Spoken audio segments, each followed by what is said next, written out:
The way we consume and share news today, it is largely rooted in social media outlets, a reason why it's crucial to look at what's being discussed online. For our daily social media minute, we're joined by Erica in the studio. Good morning. Good morning. Happy Friday. Happy Friday. How's your first week back at full scope of work, that is? Oh, a bit overwhelming, but I'm so glad I only had 3 days of that. And we'll do this dance all over again next week, won't we? And slowly easing back into work. All right, Erica, let's get started.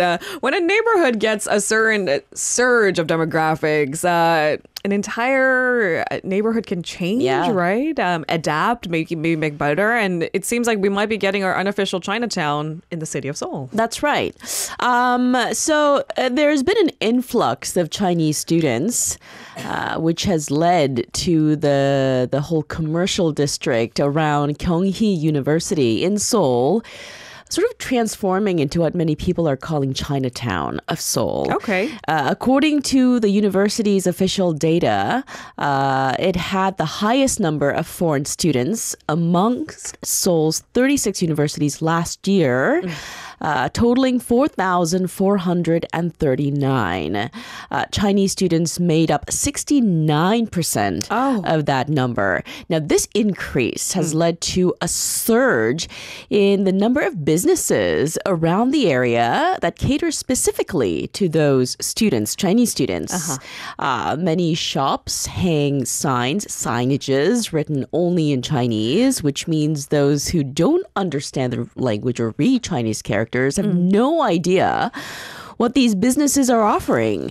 The number of complaints have surged as well, which has prompted Seoul's Dongdaemun-gu district, where the university is located, to take action. There could be a win-win situation there. I think establishing Seoul's own Chinatown, I mean, that's great marketing, right? But once you attract not just maybe Kyung University students or the locales, but people who are just excited about more authentic Chinese food, we can flock there only if we can read the menu and the signs. Right. I thought that Seoul already sort of kind of had our own Chinatown, which is Daerimdong. Oh, you're right. Lots of Chinese businesses over there as well. Yes. Lots of Chinese people, residents over there.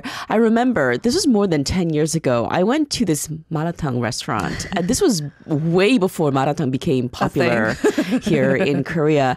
And I couldn't read the menu because everything was written in Chinese. The workers, the servers, they were all Chinese. The cooks were Chinese. Anyways. But you were able to navigate, right? Yeah, at the time I thought it was an experience. But if an entire area is like that, then that can be tricky for the residents who live around that area and who have to spend a lot of time in that area. Okay, so then the Dongdaemun-gu district wants to intervene where they can help it, right? So what kind of action has been taken already? Yes, so earlier this month, the district office distributed notices.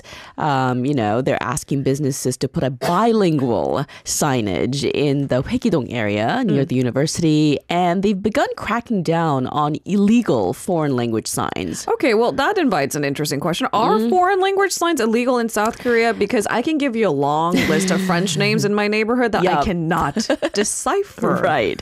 So South Korean law mandates that advertisements must primarily be in Korean.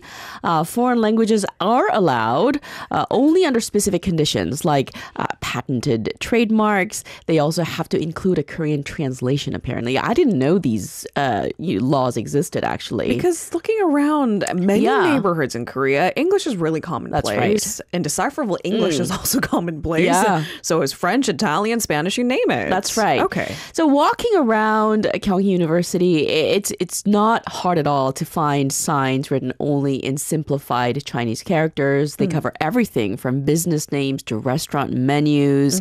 They're so prevalent that one would actually need a translator, a person who translates for me, or a translating device or an app to understand what these signs mean.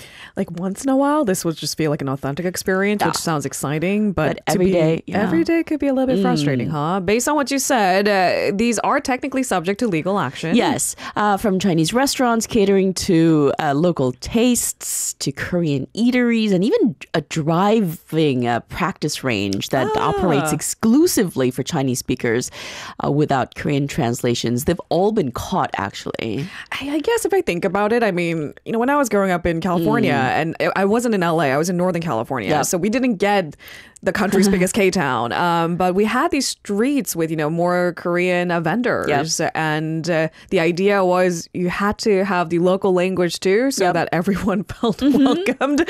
Anyway, now the preference for Chinese-only signs means that some business owners do not maybe find a necessity to put up a Korean sign and cater to the exactly. It seems to be that way. Okay. And despite efforts to encourage bilingual signs, many businesses have not complied, which has led to the formal distribution of these notices by the district office. Okay, just the fact that you said it's a notice, I mean, that feels pretty passive, right? Are businesses actually penalized when they are caught? No. Yeah, that seems as unlikely. you probably guessed, right? They're not penalized. They can't be penalized. The current administrative measures are limited to advisories. Nudge, nudge. Yeah, exactly. So there are no concrete penalties that are in place yet.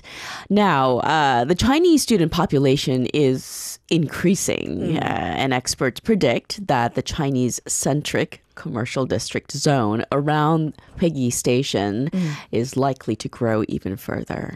Okay, we'll wait and see how this evolves, right? This is probably the beginning of the conversation. As for the frustrated neighbors, there must be a healthy middle ground, right?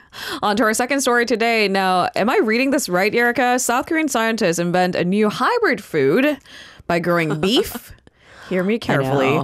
Growing beef inside grains of rice. Yeah, you said it correctly. And I heard you earlier mention, I don't know if that sounds tasty or rather disgusting, actually. It's kind of unappetizing. Yeah. I want my beef to be separate from my grains. That's what we were used to, at least, right?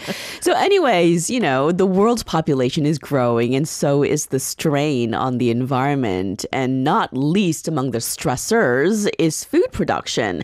Now, it's still in its early stages, but lab-grown meat could be one of the answers to this growing pressure. Okay. And Korean scientists, it seems, have just found an innovative way to make a new type of hybrid food or lab-grown meat. Certainly innovative. Yes, they have invented a new hybrid food made up of cells of cow fat and cow muscle grown inside grains of rice. Okay, I can't even begin to wrap my head around what this looks like, what this tastes like, what this feels like. I mean, so much of, food is about texture too. Right. It's literally beef rice. Yeah, it's literally beef rice. And the result, well, based on the photos that I've seen on the internet, it resembles just pink, sticky rice grains. You know what? I can acclimate. I can get on board with that. Yeah. Pink is fine. Nothing to, It's bright pink, actually. Oh, I don't know how I feel about that. Because what in the natural human world is that bright? Right. Okay.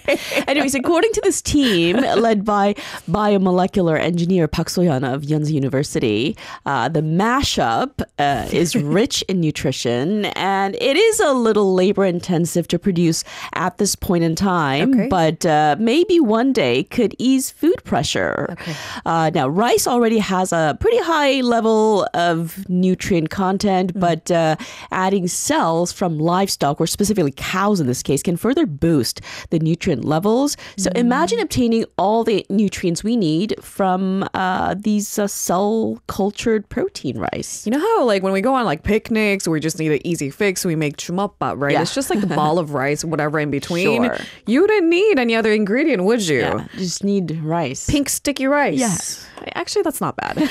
All right, so the big question is, in layman's terms, Erica, how do they do it? So they first coat the rice in fish gelatin. You're losing me again. Seriously, right? So they coat the rice grains in fish gelatin, which helps the meat cells latch on better to the grains. Then they insert cow muscle and fat stem cells into the rice grains, which are then left to grow in a petri dish. Now, the meat cells then grow on the surface of the rice grain and inside the grain itself. And after about 9 to 11 days, you get the final product. It has a different texture, nutritional profile, and flavor than the normal rice that we know. The beef rice hybrid is apparently firmer and a little bit more brittle than regular rice. Okay, so because it is about health benefits and also the health of the environment, maybe there's a winning element here. How did the nutritional profile of the rice change? Yeah, so this is interesting. The hybrid rice had significantly higher protein and fat content, so 8% more protein and 7% more fat. Now, that might not seem like a lot, but with a little bit of tweaking, actually, the researchers say it could be bumped up even higher. You know what? The things that we do to our cereals. Do you ever read your cereal boxes? Yeah, all the time. So your grains, that is supposed to be grains and flour, main ingredient for your cereal, does not come with that much protein from nature. Right. So I think if you take a closer look at our foods and the nutritional facts, you learn that this is not so off-putting. I'm just trying to see beyond pink sticky rice using fish gelatin to essentially glue meat cells. That's right. There has to be a better way to sell that, right? Okay. I think eventually they'll brand it better than that. Pink rice. Tastes like beef. Have it on Valentine's Day. Is it more cost effective to produce than beef? Actually, it would be less costly to produce than beef per gram of protein in terms of both emissions and money. So hybrid rice production produces 6.3 kilograms of CO2 per 100 grams of protein. Now, beef releases nearly 50 kilograms of CO2 per 100 grams of protein. So that's a huge difference, right? Now, the cost of hybrid rice to the consumer would be around 15% of the price of beef per kilogram. So a lot cheaper. Now we're just doing the jobs for whoever created this. One of our listeners, Aaron, says, beefy rice, get your beef on. Nice. Yeah, nicely done. Okay. On to our final buzzword today. Now, foreign tourists to Bali must now pay a $10 entry tax, which frankly, I don't know, given the cost of traveling, that's not so bad, but it is a first. Yeah, right? we saw this coming. Yeah. I mean, there are other cities around the world that are considering. Hawaii, right? Yes, we talked about Hawaii. Other cities like Venice is also, And there are several cities around the world that have brought up this idea of, collecting an entry tax because, post-COVID, there are a surge of tourists that are basically, it's become unpleasant for the local residents. So essentially it's harming the environment and to keep the islands usually and these destinations clean and green, they need an extra fee. So starting on February 14th, foreign tourists have to pay $9.60 to enter Bali, which is one of the world's most popular tourist destinations. Now, Indonesian authorities say that this is aimed at protecting the island's environment and culture. To make it better for everyone, the locals and the visitors. I mean, Bali is known for pristine beaches, surf. Would you believe me if I told you I've never been to Bali? Oh, really? No. Okay, I'm a little bit surprised. I know, right? Because many Koreans visit Bali. Yes. Close enough. But I mean, I know what it's all about. It's beautiful beaches, great food, great atmosphere, landscapes. And for those reasons, it attracts lots of tourists every year. Yeah, especially Australians. There are lots of Australians on the island. Now, official data shows that almost 4.8 million tourists visited Bali between January and November last year. The tourist tax, like I said, it was first announced last year, but it came into effect on Wednesday, Valentine's Day. All right, so let's talk about the details. Who does the tax apply to and where or how do we pay? Yeah, it applies to foreign tourists entering the province from abroad or other parts of the country. Domestic Indonesian tourists are exempt. Travelers are urged to pay up before their arrival through the Love Bali website. That's nice. So this is something I think we're going to see this type of thing more and more in the future. Yeah. In other parts of the world as well. Couldn't you imagine Jeju Island trying to do something similar? We've seen so many news of misbehaving tourists on the island of Bali, and some of those stories we're familiar with because, they've made it on the news and social media. Yes. Some really, disgusting behavior on the parts of some tourists, not all. Yeah, disgusting, stupid. That's right. Barbaric. I have many words I can't use on air, but you're right. So to tackle not just them, but maybe just to keep the islands and these destinations, again, clean for everyone. Be a little bit respectful. Yeah. And again, I'm telling you, $10 doesn't sound so bad. No, actually not. Okay. Yeah. I'm on board. Thanks, Erica. Pleasure. Have a great weekend. You too. If you're listening to our program using the podcast service, just a reminder that we do go live Monday through Friday, 7 a.m. Korea Standard Time. So tune in and help us make the show more informative by giving us your input. See you bright and early on Good Morning Seoul.